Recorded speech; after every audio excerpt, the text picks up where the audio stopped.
பிரியமானவர்களே, இயேசு கிறிஸ்துவின் நாமத்தில் உங்களுக்கு என் அன்பின் வாழ்த்துக்கள். எப்படி இருக்கீங்க? நல்லா இருக்கீங்களா?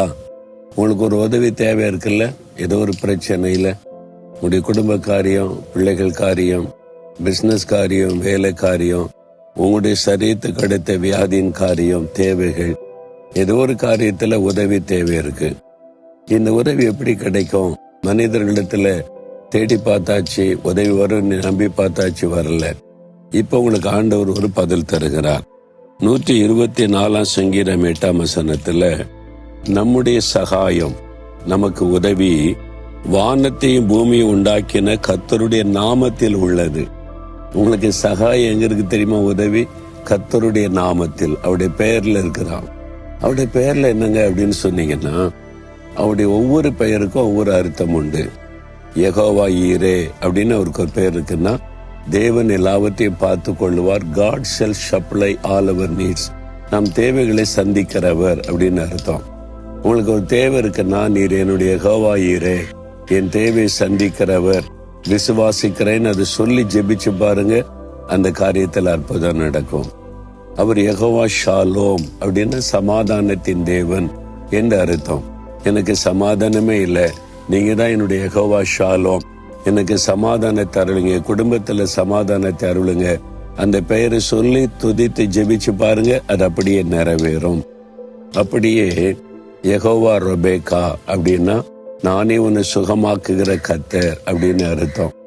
அப்போ எனக்கு ஒரு வியாதி இருக்கு, பலவீனம் இருக்குன்னா, நீங்க தான் என்னுடைய யெகோவா ரொபேக்கா, என்னை குணமாக்குகிற தேவன், எனக்கு அற்புதம் செய்கிற தேவன் சொல்லி துதித்து ஜெபிச்சு பாருங்க, அந்த அற்புதம் நடந்து விடும்.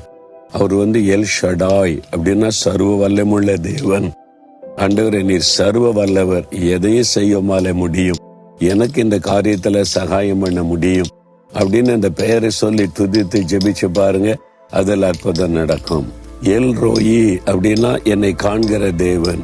அப்ப என்னை காண்க, என்னை நேசிக்க யாருமே இல்லை கலங்குனா, நீங்க தான் என்ற எல் ரோயி, என்னை காண்கிற தேவன் அப்படின்னு துதித்து ஜெபிக்க ஆரம்பிச்சீங்கன்னா, பாரமெல்லாம் மாறிடும், அதில் அற்புதம் நடக்கும். ஒவ்வொரு பெயருக்கும் ஒரு அற்புதத்தை நீங்கள் பெற்றுக்கொள்ள முடியும். அவருடைய நாமம் தான் உங்களுக்கு சகாயம், அவருடைய நாமத்திலிருந்து வரும். நீங்க விசுவாசத்தோட அந்த பெயரை சொல்லி துதித்து ஜெபிச்சு பாருங்க, அற்புதம் நடக்கும். நானே உன் பரிகாரியாகிய கர்த்தர் அப்படின்னு சொல்லி இருக்கிறார்ல. ஆண்டவரே, நீர் தான் என்னுடைய பரிகாரி, நான் விசுவாசிக்கிறேன்னு ஜெபம் பண்ணுங்க. அவர் நம்பிக்கையின் தேவன், ஆறுதலின் தேவன். இப்படி அவருக்கு சொல்லப்பட்ட ஒவ்வொரு பெயர்களை சொல்லி துதித்து ஜெபிச்சு பாருங்க, அந்த காரியத்துல அற்புதம் நடக்கும். இன்னைக்கு உங்களுக்கு என்ன வேணும்? சுகம் வேணுமா? விடுதலை வேணுமா? தேவை சந்திக்கப்படணுமா? சமாதானம் வேணுமா? என்ன காரியம் வேணும்? எல்லாம் இயேசு கிறிஸ்துடைய பெயருக்குள்ள, கர்த்தருடைய நாமத்துக்குள்ள இருக்கிறது. அந்த பெயரை சொல்லி துதித்து ஜெபிங்க, சகாயம் வரும். அவ்வளவுதான், வேற கஷ்டமே கிடையாது.